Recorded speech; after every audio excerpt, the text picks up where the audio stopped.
Bengaluru. That's right, the electronic city of our country. And the findings have been disturbing.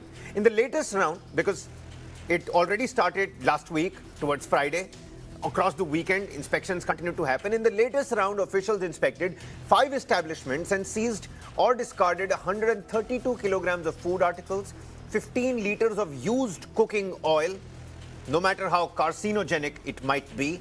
At Skyye Lounge in UB City, officials say they found 45 kilograms of rotten meat, including chicken and beef, along with 6 kilograms of vegetable cutlets and expired milk and curd.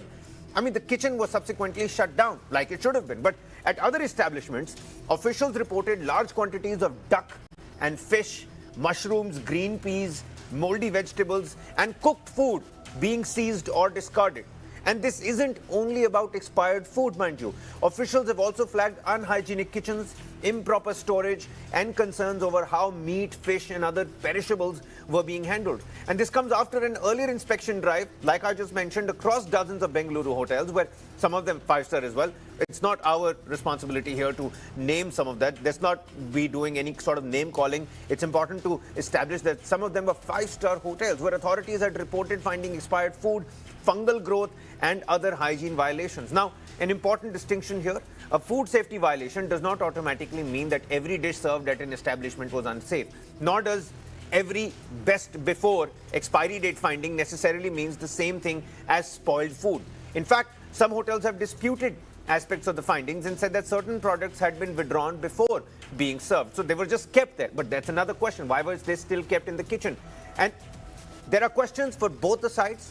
What exactly did the inspectors find? What constitutes a serious food safety breach? And how robust are the systems inside these premium, quote-unquote, kitchens? It's about temperature control, storage, expiry management. And to put all of this into perspective, we've got a very renowned chef with us on the broadcast. We take this beyond the headlines. We have with us a renowned chef to understand what really happens inside a professional kitchen, how food is stored, how kitchens prevent contamination, what shortcuts can become dangerous, and whether the problem uncovered in Bengaluru are isolated lapses or signs of a larger industry challenge. Let's get into the kitchen. With us on the broadcast, take a look at this. Chef Vikas Chawla, ambassador of Millets, NutriHub, hospitality consultant. Many thanks, Chef. Many thanks for patiently waiting on this note as well. I'm going to quickly bring you to the realm of the safety angle and aspect of it. We know that there is a capitalist reflex. We know that the size of the kitchen, the number of people that are working in there, all of that is equally important.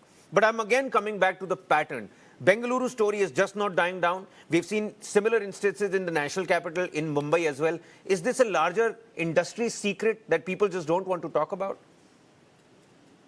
See, this is but the picture we are watching, but I want to take you to the back where shooting happens and behind the curtain. I'll take you to that story, which is the reality. And from last 5 or 10 years, I think I've been feeling very sad and happy both the ways. Because happy because of the chefs and people are working very hard on cuisines and they're doing new creations and all. And sad because of such events are happening again and again, and we are not able to control. So now whatever I'll be sharing with you in next 3-4 minutes, whatever you will give me, will be the harvest of my last 30 years, 3 decades. Please I'll go just ahead. share you that, yeah. So there are, now you can make the points. I'll just share with you the reasons why this happens, but how this happens.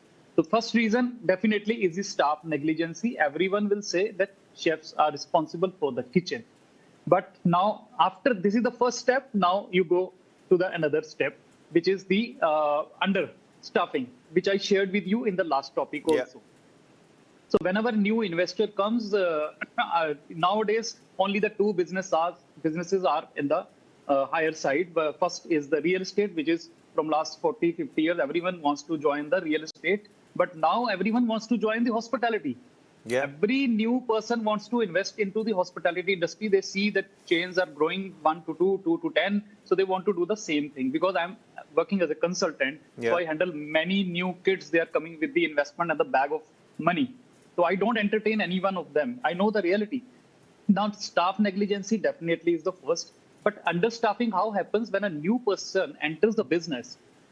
They start with a very high-profile showbiz. They invite celebrities. But when they spend 6 months or 1 year, they see the reality. Yeah. Then they start reducing the staff. They start cutting the cost. They can't tolerate even the spoilage. This is the spoilage only, na, but the FDA or other departments are finding over there. It's the spoilage. It has to be spoiled. But they are not listening to the staff because I'm connected with the staff also. So I'll just step by step showing you other pictures also. Yeah. Please Then, go ahead. so after the understaffing, there is one more step, which is a management pressure. Again, management pressure is on the staff only, that you can't throw, you have to reuse it. I get such information from my staff, where I consult also. And I know the good people also, but I know the people who are forcing the people also to reuse the things. Yeah. So we have to work very hard on that. Then another reason is the lack of the planning. Like I just told you, that new people enter the hospitality industry, there is no planning. They just come with the money and they start the outlets. And how planning works, I think I would again like to recommend government very hard that they should start any, because food industry is different from any other business. They should at least start with any 3 months or 6 months course before becoming owner for investor of any food industry. Because after 6 or 7 months, even they don't listen to GM, they don't listen to any chef. So these conditions will not be in control unless we'll create any training program for the investor or who wants to jump into the same industry. Because nowadays people just, the new generation, they just want to grow. They start, Everybody wants the money. They don't want to put the effort behind it.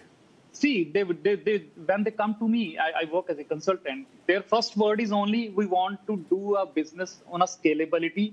We want a scalability. We want to scalable our business. We don't want to do one outlet. We want to do 10 outlets in 3 months.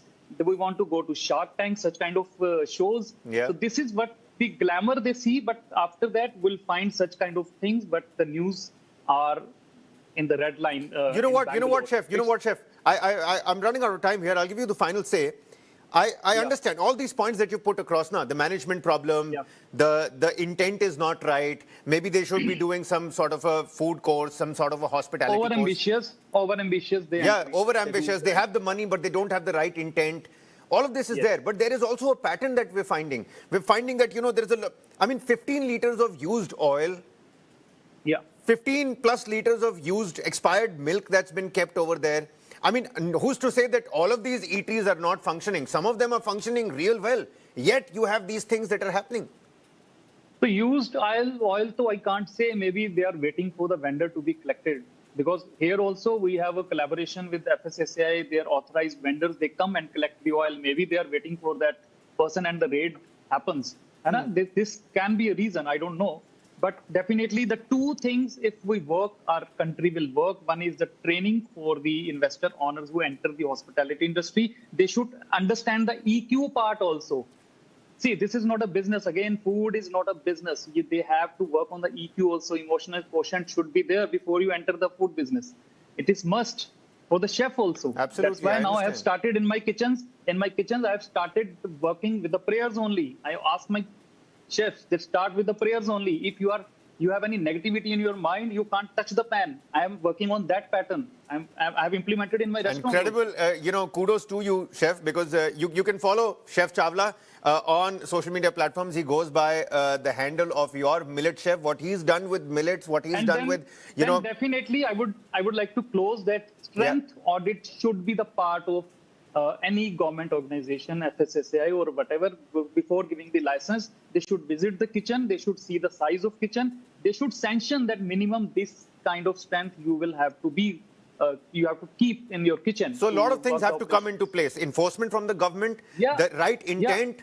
The right intent. You can't just throw in money and expect a chain to flourish. You need to have, need to start slow, and you need to take into account that you're serving people here. And Atiti Devo Bhava. Just these two things. Just the two things will change the scenario. Okay. You take my word. Let's hope, because we're seeing visuals from Maharashtra, we're seeing visuals from Bengaluru, and a premium dining experience should never come at the cost of basic food safety. That's the bottom line here. In every corner of our country, ये तो अभी दो states देखी हैं. You will find it everywhere, these kind of situations. Okay. Because I know I'm meeting people everywhere in the country. Let's hope this changes soon, Chef. Let's hope that, you can spread the word across. We're going to continue to do more segments with you. We're going to do, Yes. I'm happy that you always take out the time and speak to us here on News 9. Chef Vikas Thank you Chawla, so many much. thanks for taking out the time Thank and you. speaking to us here. The Bengaluru crackdown you. is just a reminder. What happens behind the kitchen door is something that should worry all of us. That's the food for thought we leave you with. For now, a quick commercial breather. On the other side, our exclusive conversation with a Commonwealth gold judoka. I'm not going to give you any spoilers. Look at it for yourself.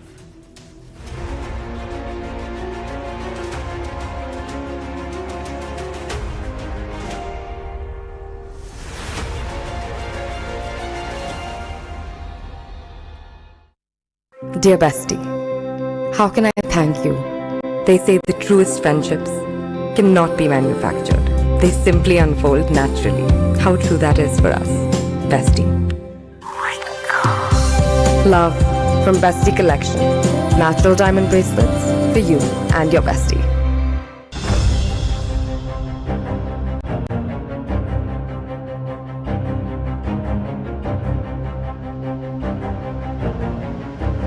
The fallout from the deadly ambush on the church leaders in Manipur is now rapidly escalating across the hill districts.